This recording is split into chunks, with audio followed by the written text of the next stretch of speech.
What's up, Podcast Land? Episode 115 featuring Frank Palangi is brought to you by Silence and Solitude. Based out of southern New Jersey, Silence and Solitude is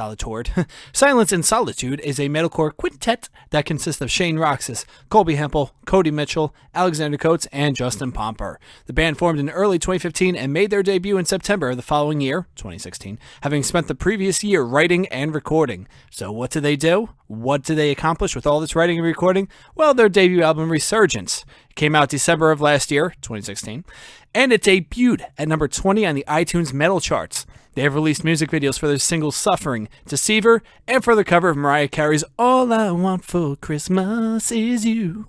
Oh yeah, I'm feeling it this time.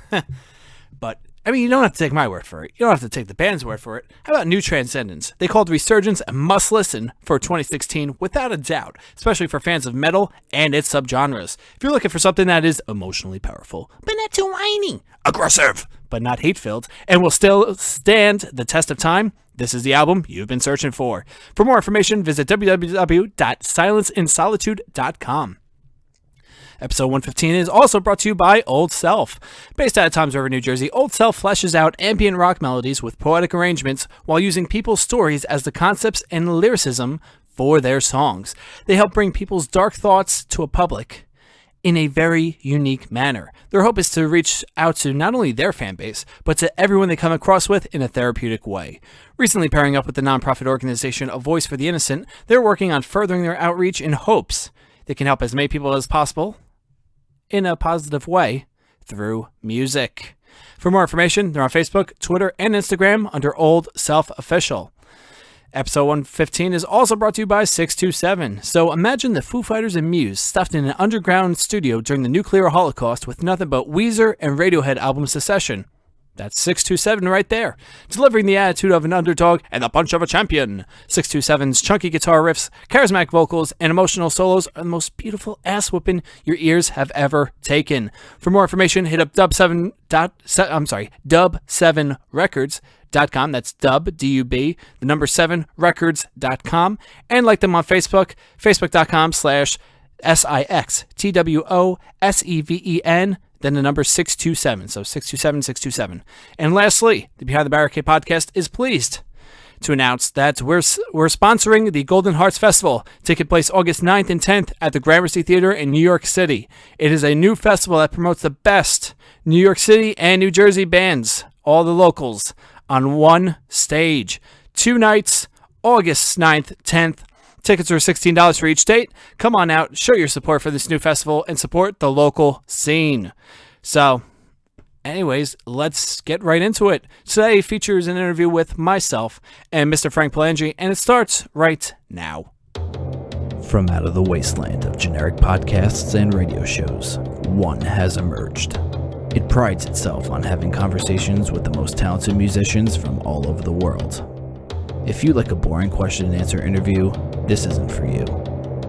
If you want deep conversations about anything and everything, you've come to the right place.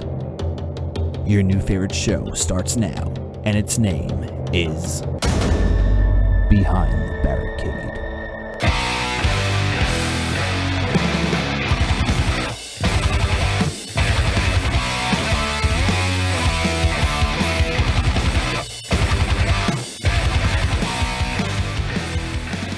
Hey, Frank. Hey, what's happening? What's going on, man? Oh, nothing much. How you guys doing? I'm doing all right. Enjoying this beautiful weather we're having on this holiest of holy Thursdays. Where are you guys from? We're calling from New Jersey. Oh, okay. Yeah, where are you located? I'm sorry? I said you're not too far away then. Oh, where are you at? Upstate New York. Oh, okay. And in what parts? Near Albany. All right, gotcha. Wow, so it must be freezing up there. It's a little colder. Yeah. Yeah, we actually just had a band on not too long ago from Binghamton. Okay, yep. Which is probably, like an hour and a half away from you? Yeah, about, I think 2 hours, something like that. Yeah, that's the problem when people say upstate New York. So it could either mean like the Chance Theater in Poughkeepsie, or it could mean all the way up by you. I got a show there coming up. At the Chance, yeah. Yeah. Yeah, you're opening up for Trapped in Smile Empty Soul, right? Yep. Nice. That should be a good time. That should pack the house. Yeah, I'm really looking forward to it.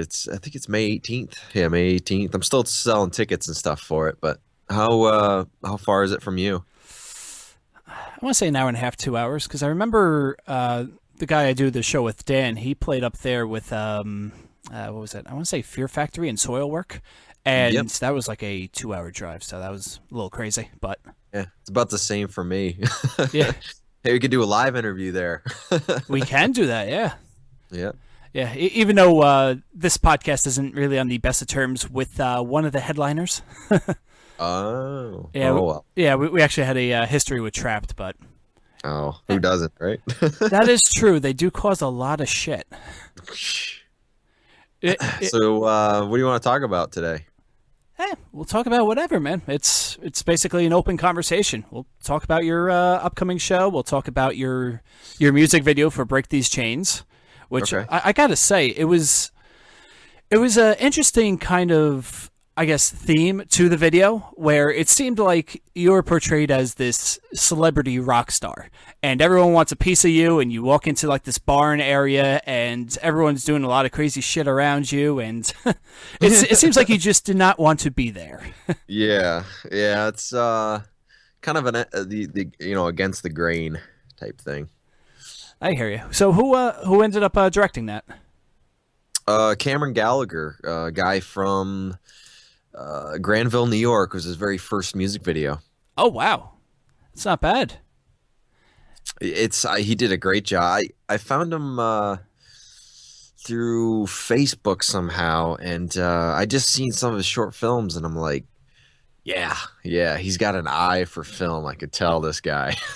Yeah, your video was very theatric. Like mostly, every single other band music video that tries to do the same thing, it seems like they're going a little too theatric.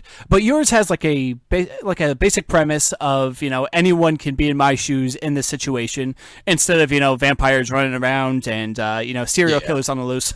Yeah. But yeah, I mean, it did come out great. The song itself is really good. For people that haven't heard Frank yet, what the hell is wrong with you? I mean, first of all, get on that, frankpalangi.com. I said that right? Palangi? Yeah. Okay. Yeah. How many times does your last name get butchered? Usually once a show. Everybody's like, they almost get it right. Every once in a while, somebody gets it right. Oh, nice. So, where they go with Frank Palangi or? Yeah, or I can't even say it sometimes. I don't know. I can't do it. Yeah, it's funny when you go out to Nebraska or somewhere in like the Midwest that are trying to say your name. I mean, my name's easy. It's John O'Connor. If you fuck that up, then there's something completely wrong with you.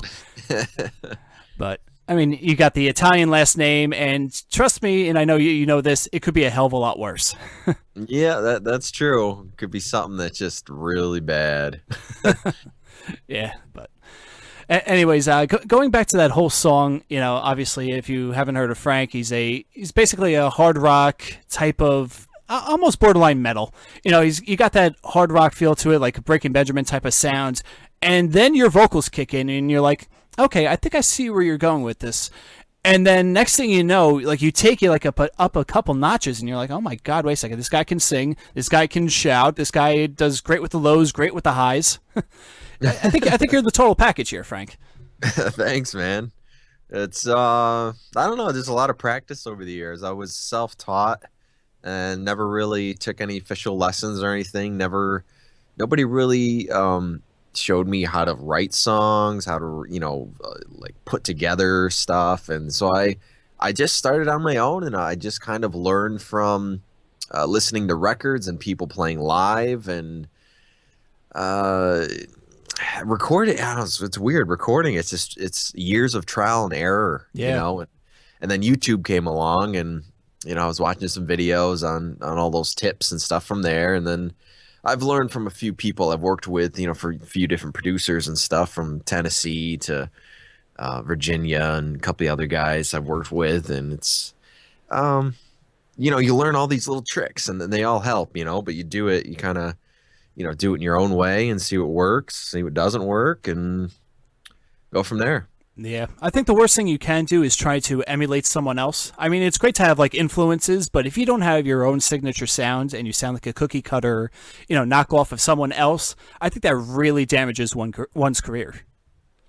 Yeah, it's kind of like, if you set out to be the next Breaking Benjamin or something, it's too close, Yeah. So I mean, a lot of that stuff is my influences, Metallica and Creed and Godsmack and Daughtry and a lot of 80s metal stuff, but you got to do your own thing. I'm writing my own songs. I'm not writing, a song for Breaking Benjamin. Yeah. And that's what a lot of people fail to realize with all of this. It's a compliment. Be like, hey, I do hear Breaking Benjamin, but it's not a compliment when you say, oh my God, all I hear is Breaking Benjamin. Yeah. So I mean, once in a while you get that. Just like, dude, it sounds just like Creed or something like that, and I'm like, all right, I'll take it. I got a little Scott Stapp in me. That's cool. Oh yeah, yeah. But what was the oddest thing you've heard someone say? Like, oh my God, man, I just heard your set and you sound just like this, and you're like, what? I have gotten some weird ones that I don't even know where it came from. Some of them are some older artists. I can't remember right now, but I'm just like, it's not even the same style. It's not even, I'm just like, okay. Like I thought it was a little weird. Somebody at our last show, we were opening up for Red Sun Rising, and they go, they're my boys. You remind me so much of Disturbed. I'm like, what? Okay.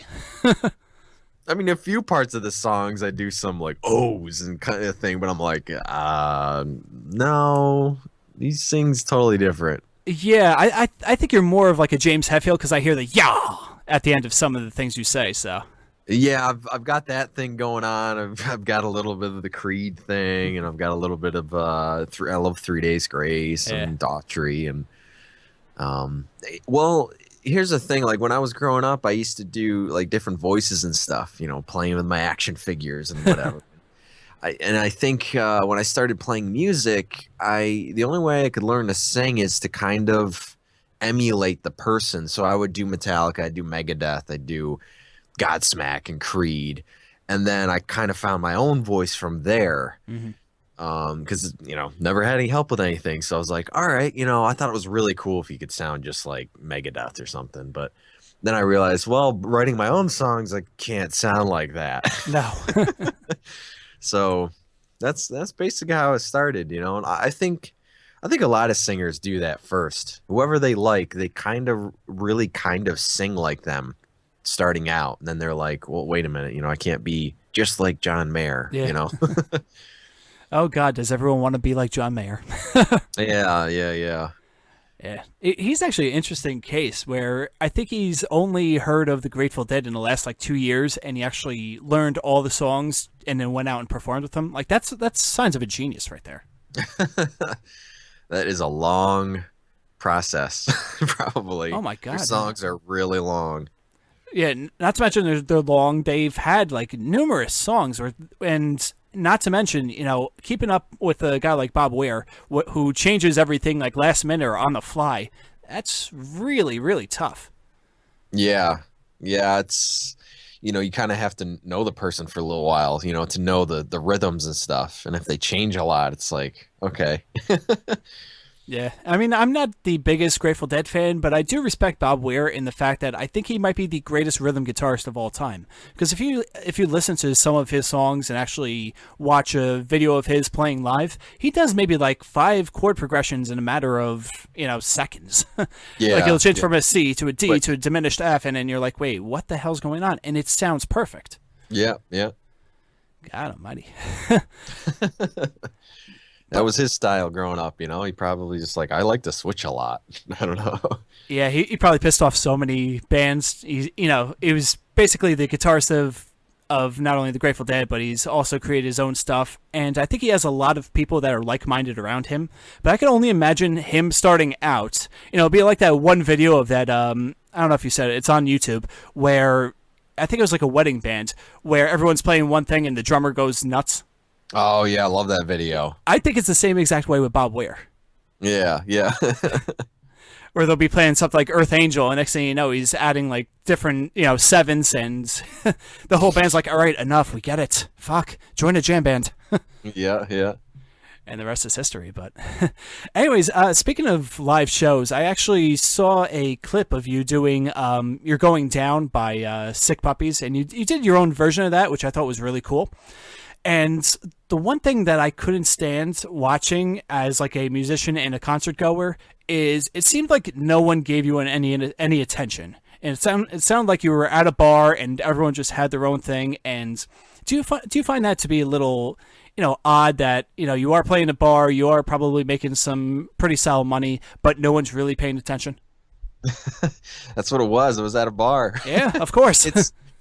I mean, I don't know. I mean, I'm sure a lot of people realize, but it's totally different than a concert. It's some of these places, I get hired to play music and you are background music. So whether they pay attention to you or not, or, it all depends. Like some nights more people are into it just because they're out and they're more active, and other nights they just want to sit there and talk to, all their friends and stuff. So no matter what you do, it's not like a stage where you're kind of demanding that attention. You can't really do that. And I don't know. It's less interaction too, if you think about it. Like I don't do a lot of stuff I do on stage, during those types of gigs. Yeah. Yeah, and it does kind of suck in a way, since you're not giving them the full performance, but then again, if they're not paying attention, or like I said, use you as background noise, it doesn't really matter in the end, But do you ever get like random requests on stage? Like how many times have you heard play "Don't Stop Believin'" or play Bon Jovi or something like that? Yeah, or Freebird or whatever. Of course, yes, the famous Simple Man from Leonard Skinner, and I'm like, yeah, I do. Yep, here's Simple Man for the third time tonight. Yep. Well, then again, at least one person's paying attention. Around here, we get a lot of Dave Matthews, John Mayer, Jason Mraz. I go, I don't play that stuff. And they look at me weird. They're like, what? How dare you? You are a performer. How dare you? Yeah, I mean, I bend on some things. I do a Sheryl Crow cover. I do like a Tim McGraw cover. I do a few oddball songs just because I've heard, you should learn one of those songs or something like that. I don't love it. I would never play it with a band or anything, but yeah, certain artists I just stay away from completely. Although it would be cool to hear your entire band sound performing like, some kind of Sheryl Crow cover. I think that would go over pretty well. Well, that's the thing nowadays where, bands love doing cover songs and crowds love doing covers, but you got to find that one line where people enjoy your originals as much as they love your covers. Yeah. Well, I don't do it. I think the key is you don't do it exactly like the original song. And if you can mix it in, and if it sounds like your own song, then you're good. If it sounds like, if you got your own style, but all of a sudden you do a Journey song and you sound like Journey, they're going to be like, what? There's this one band I seen that was a Rob Zombie cover band, and they were doing their own songs, and it was terrible. And all of a sudden he goes, yeah, I used to be in a Rob Zombie cover band. We're going to do a couple songs. And it was like a total 180. All of a sudden he could sing, and I was like, what's this guy doing? I go, this is awesome. Yeah, too bad he couldn't just formulate his songs around what Rob Zombie would sound like instead of being a complete ripoff. Maybe, yeah. I don't know. It was definitely a ripoff for sure. But it was good, though. I was like, wow, I hand it to him. It's good. Yeah. That's actually an odd thing to be in, like a Rob Zombie cover band. I know they do exist, obviously, but, it's not like a Metallica cover band or, like a Disturbed cover band or something like that with a more popular sound.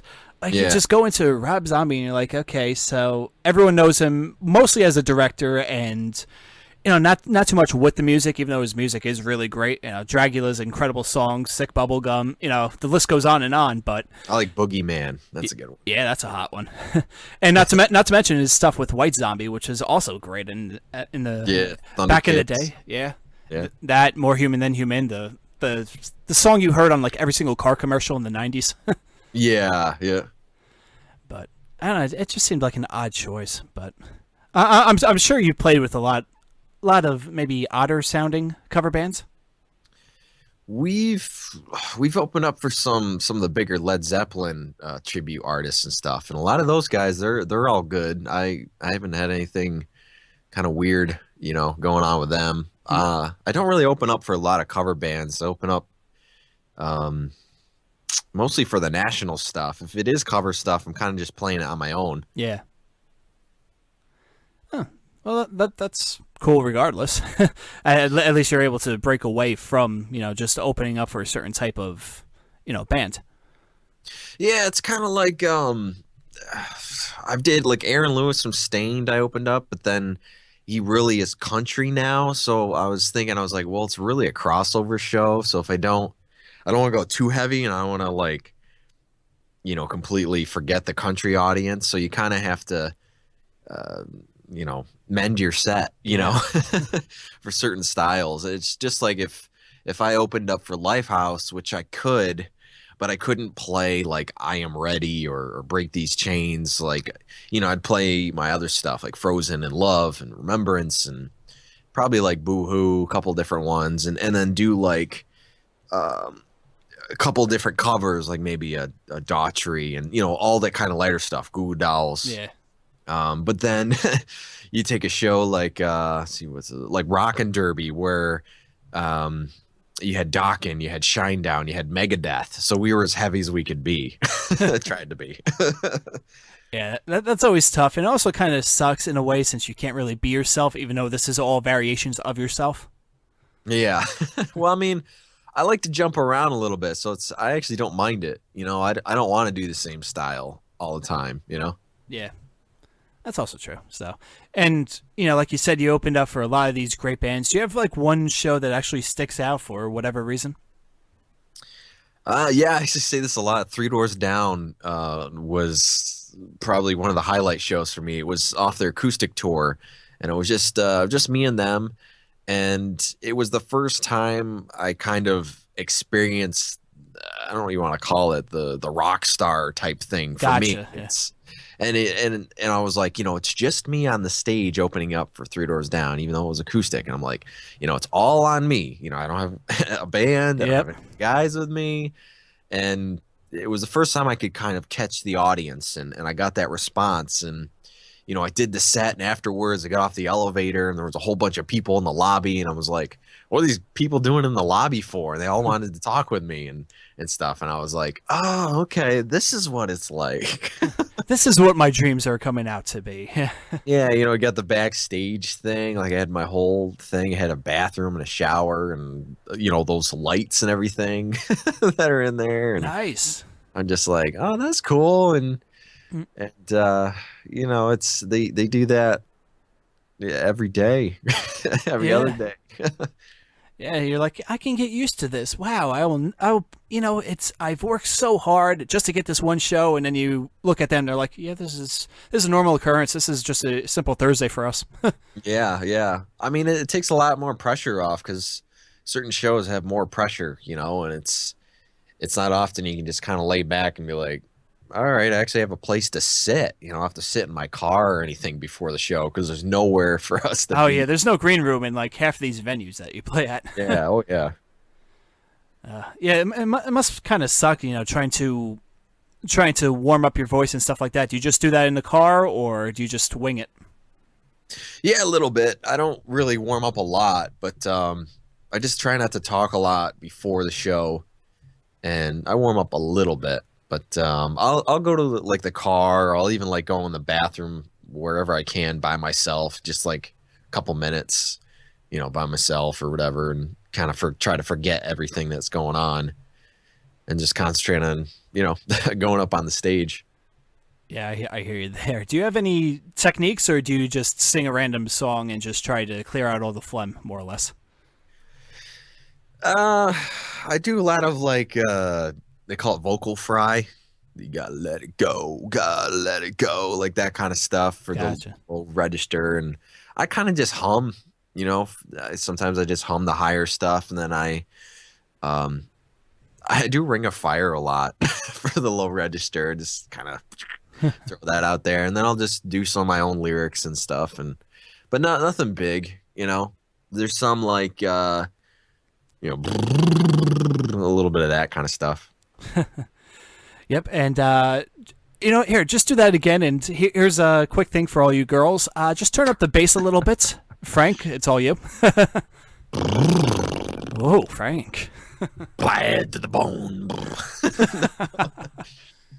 God almighty, we just really turned it to some Howard Stern shit right there.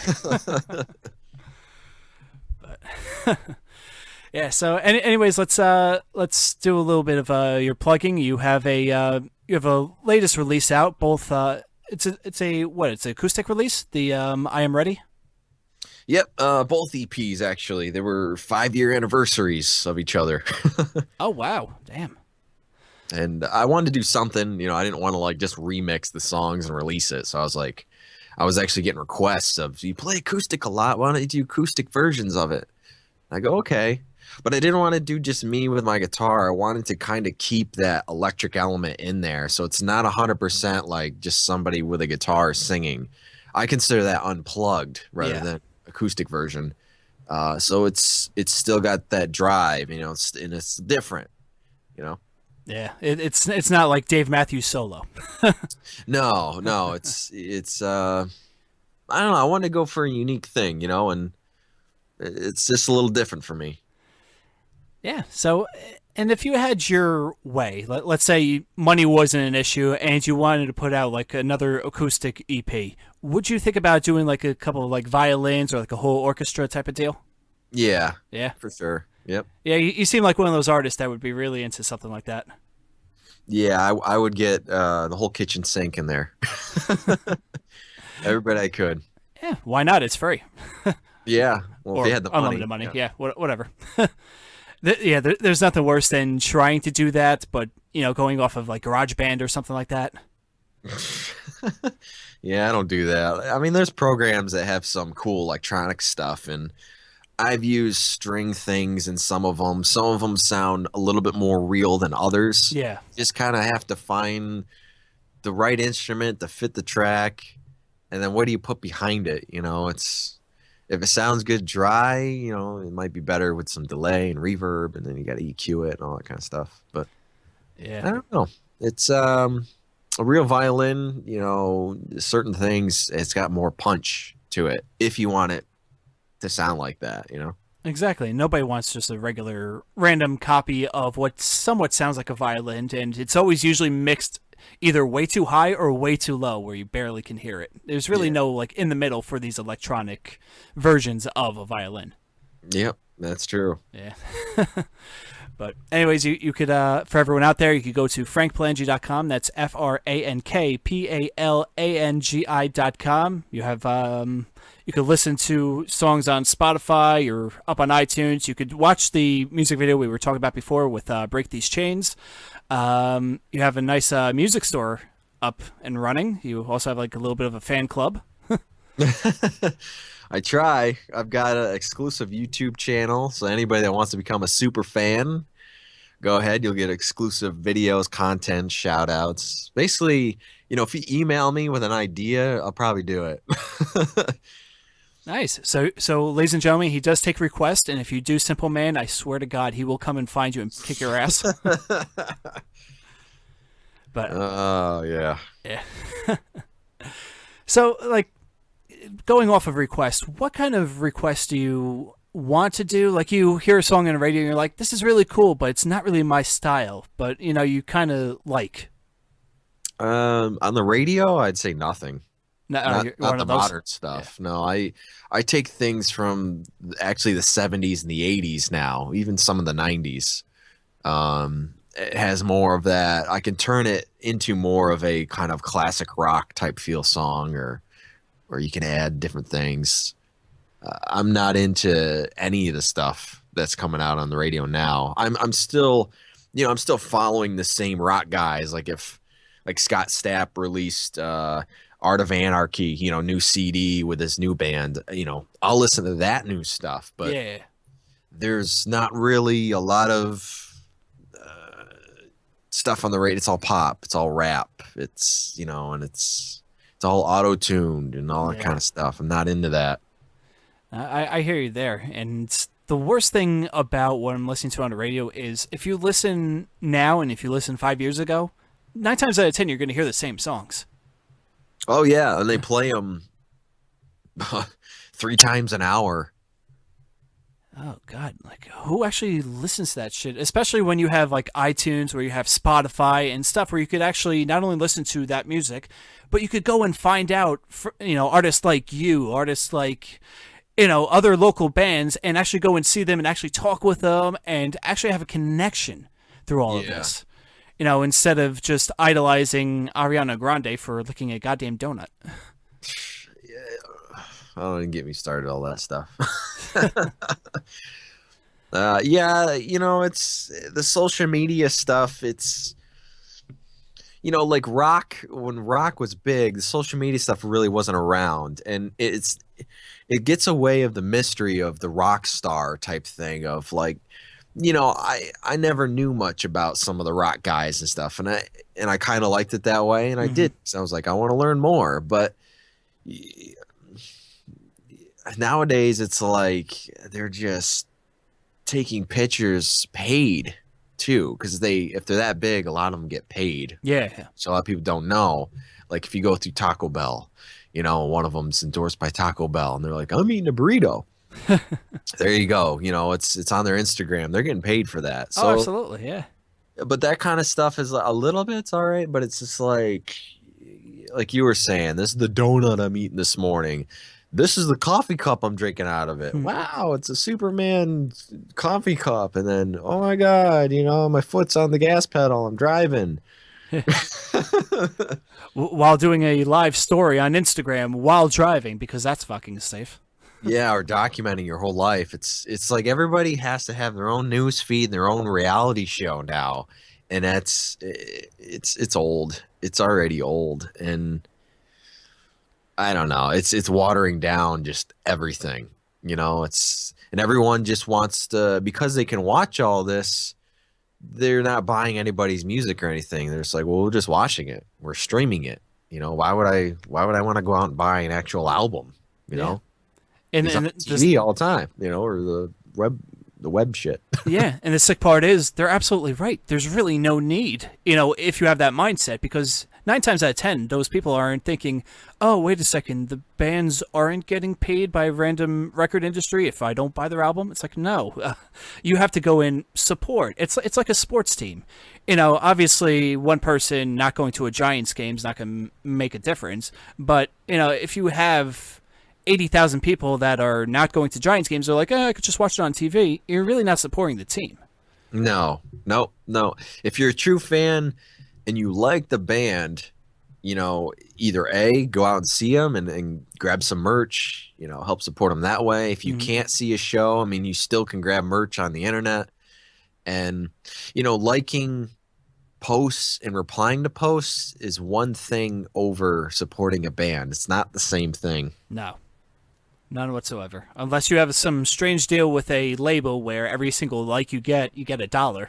Then by all means, please like our pages. Yeah, exactly. God.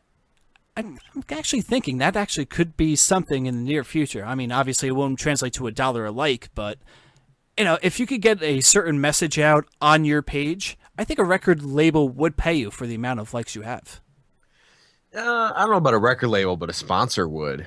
Yeah. Going back to, these people, they do it with makeup. They do it, even musical equipment, it's like, they might even not even use that piece of equipment, but they sent it to them to do a picture or something with, and just to promote it. Like one time I got a watch from a company and they're like, as long as you take a picture and put on all your social media, your mailing lists, all that kind of stuff, we'll send it to you for free. And, it gets our company out. And we'll retweet it, all that kind of stuff. So that's very similar, but they're getting money on top of it. Yeah. Not to mention you have Frank Palangi wearing one of their watches. That's a big deal. Yeah, because honestly, I don't wear watches at all. I never have.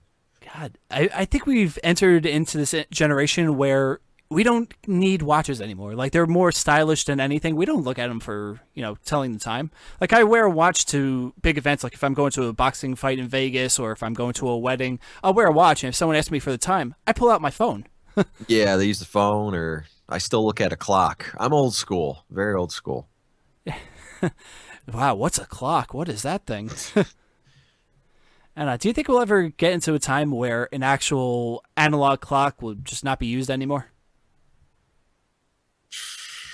Probably, if everything's electronic. Yeah. Damn. What a strange time that'll be. It's like when the home phone's really not used anymore and everyone's on the cell phone. You kind of miss the phone cord, getting wrapped up and you just have to untangle it. Like, there's something about that. Even though the call quality was complete shit, you kind of like that feeling. Like, it reminded you of, I don't want to say a better time, but it kind of did. Yeah, well, it's simpler. We're making everything more complex, and even when we record new music and you try to get it out there, and there's literally, I was talking about this the other day, you can't just get on the radio, you can't just submit things to labels, you can't do a lot. The biggest thing now is you can almost go to anybody, and if you have the money, you can get recordings done. You can go to studios, you can work with different people and hire musicians and all that. That's cool. But what do you do with it after? There's all those scam companies out there, or the ones that maybe actually do it, but it's not like how it used to be where you had somebody and trusted, go around trying to pitch it because they know the music, they know your vision, all that kind of stuff. Yeah, exactly. And I think the best thing these smaller local bands are doing is getting a national act on one of their songs. But like, some of these national acts want either between 1,000 and 5,000, depending on who it is, which, I mean, good for them. They're getting money out of it, but they're also hurting a lot of local bands who are thinking, oh, this is my one step into the record industry. No, it doesn't work that way. You actually have to have good shit. I mean, I kind of fall in that category a little bit, but I didn't really just look out to get a national act. I met Day of Fire, which Josh Brown was in Full Devil Jacket, and this was in 2010, and they were on tour with I forgot who it was, but it happened to be like their last show on their last tour ever, and because they were going to break up after then, which nobody knew about it, but it was him that took my demo CD and listened to it, and then I got a call back from his producer in Tennessee and he said, "Yeah," he goes, "Let's do something." He goes, "But we'll get Day of Fire involved, And then from there, I've kind of worked with different people in the industry, from the drummer of Pillar, who he's with Kelly Clarkson now, Yep. and his guitarist Noah, which he's with. I think his name's Randy Gilbert or something like that. And the country star, right? Yeah, a lot of these rock guys going to country. And then recently, I met Daughtry, and Brian from Daughtry produced Break These Chains. And I think Brian has a songwriting thing going on with the bass player from Daughtry. And I don't know. It's very cool working with all these guys and stuff. But I never really just set out to be like, I'm going to get these names on my stuff, because I think some people think that, and that's not the case. It's, I want to learn from them, and they're the ones that have been doing it. So it's like, why not work with them? You're going to learn so much, and I have. It's changed every time I do something like that. It really changes me for the better, because you're around people. They've been around it. Yeah, and they end up challenging you in the end to be like, okay, look, you might think this take is great. I think you have one more in you, and you do it, and you're like, okay, wait a second. All right, I know exactly where you're going for, but try it this way. Exactly. And, yeah, it changes up the entire song, but 9 times out of 10, it's for the better. Yeah, because they're at a certain level, and they want you to get to a certain level, and it's like, sometimes you can be stubborn, and it's like, oh, well, I think that's awesome, but they kind of see the bigger picture, and it's like, I know you can do better, Yeah, which is great to have, other than, having a random mixtape out and be like, hey, I have all these artists. I have this hip-hop guy. I got this rap guy. And it's like, okay, so you just paid them $50,000 each for them to say, 6 mumble jumbled lines on your mixtape. And what are you doing about this? You put it up to YouTube for free, more or less? Yeah. Yep. I mean, some of that stuff can't help. I mean, but it's the ones that just like, I want to get all these guys, like you said on the. Yeah. And it's, I don't know. But I only work with the people I want to. I've gotten to work with almost everybody on my list so far, and there's a few other names, but I tell you, it is possible. I even the ones that I haven't been able to work with, I've talked with their producers, and it's like, these are the guys that are producing these records and stuff, and it is possible, whether they like you, they see something in you, or you happen to, they give you the time of day type thing, and you happen to reach them, but yeah, I mean, any of these producers out there, email them, or sometimes you can call them, the phone number's on the website. Mm-hmm. Yeah. What's the worst they could say is no or not respond. And you're like, okay, time to move on to the next. You can't get hung up on this shit. I mean, I've had cool conversations. I don't think I ever told anybody this, but Stuart Epps, who produced Led Zeppelin, he's in the UK. I've talked with him about producing stuff. I've talked with the guy from Alter Bridge and Creed and all them, and a lot of different producers from all these very cool bands and stuff. But I'm selective too with who I work with and how it works out. And sometimes you want it to work out, but you don't have enough money, or the timing is wrong. They're busy or whatever. Yeah. And unfortunately, they can't just drop everything for the next Frank Palangi CD. Yeah, you're not big enough yet. Hey, the key word there is yet, sir. Yeah, with your guys' help, we could make indie rock better again. I don't know. Hey, we can make it great again. That's what our president says. We can make it great again. Indie rock. Yes. Who can? It's people don't know. I tell you out there, rock is the top 3 selling, most popular genre. Everybody. Yeah. But the problem with that is, you have the top 40, which is basically takes up, I want to say 85% of the country. And then rock it's still kind of a niche type of thing, as weird as that sounds for a lot of people. But, if the biggest show that the United States has is, let's say, Rock on the Range, and that brings in 120,000 people, compared to, I guess, Coachella, that brings in, what, a couple million? It is kind of on the smaller spectrum of things, but we're still around. We're still kicking. Well, that's how you found me, through the Warped Tour Battle of the Bands. Yes, we didn't even go into that. So how's that whole thing going now for you? I think you were on the first or second page? I think I'm actually on the 3rd page now. Uh-oh, you're dropping. Oh God, why'd I do this interview? Because I'm trying to stay in the top 60, because that's the only the top 60 get looked at. I'm very close. I think I'm like 20 off or something like that. But it's hard to keep everybody playing the videos and sharing it and all that kind of stuff. But feel free, guys, go on the website, and I'm pretty sure it's the 3rd page now, and you'll see my name on there. And every time you click a video, if you share it to all your social media networks, you get a point from it, and all those points will add up, and only the top 60 artists are going to get looked at to open up for this thing. Yeah, which I'm still not 100% sure exactly what's going on. Like in years past, they took like the top, I don't know, 5 or 10 bands that wanted to play a certain show, and then they put them on the show with the top band playing the main stage.